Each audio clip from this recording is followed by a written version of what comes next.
Welcome to the Terrible Take, a daily segment telling Steelers Nation what's on our mind. I'm Dave Bryan. Just about an hour ago, it was reported that the Washington Commanders have come to terms with wide receiver Terry McLaurin on a 3-year extension, and the early numbers show that his new money average will be right around $23.6 million per year. If those early numbers are correct, that should put McLaurin as the 7th highest paid wide receiver in the NFL. Additionally, McLaurin's extension now means that there are 12 wide receivers in the NFL with new money averages of $20 million or more. Of those 12 wide receivers, nearly all of them appear to have been given full money guarantee amounts of more than $30 million. So, what does the new McLaurin deal mean when it comes to Pittsburgh Steelers wide receiver Diontae Johnson, who is now in the final year of his rookie contract? Well, not that the McLaurin deal changes much, but it is another big deal in a wide receiver market that has really exploded in the last year. Dating back to the end of last year, I have theorized that a potential new deal for Johnson would likely need to include a new money average of around $20 million.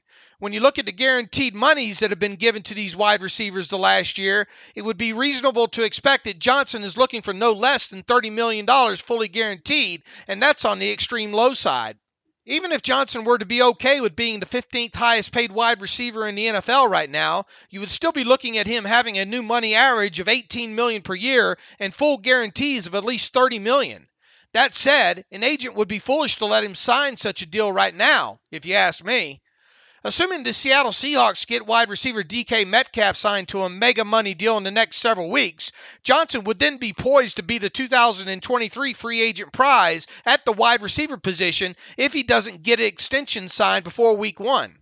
While it's hard to read way too inside the lines of what new Steelers general manager Omar Khan said during an interview on SiriusXM NFL radio a few weeks ago, when asked about Johnson's contract status this offseason, I certainly didn't come away from his answer feeling all warm and fuzzy about the prospects of the team coming to terms with the young wide receiver on a new deal later this summer. Once again, the Steelers could handle a Johnson lucrative contract extension this summer from a cap perspective. That's never been the issue when it comes to the will they or won't they with Johnson. No, it's always been about how the Steelers value Johnson and nothing more. We now have 75 days to go before we will find out our final answer on the Steelers and Johnson. That said, he's set to earn just $2.79 million in 2022 as we sit here today, and if he doesn't get a new deal from the Steelers prior to week 1, he's not going to be very happy about it throughout the season. That might be the potential real elephant in the room that nobody is talking about right now.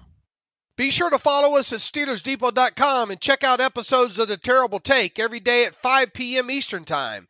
And check out The Terrible Podcast with myself and Alex Kozora every Tuesday and Friday for the remainder of the offseason.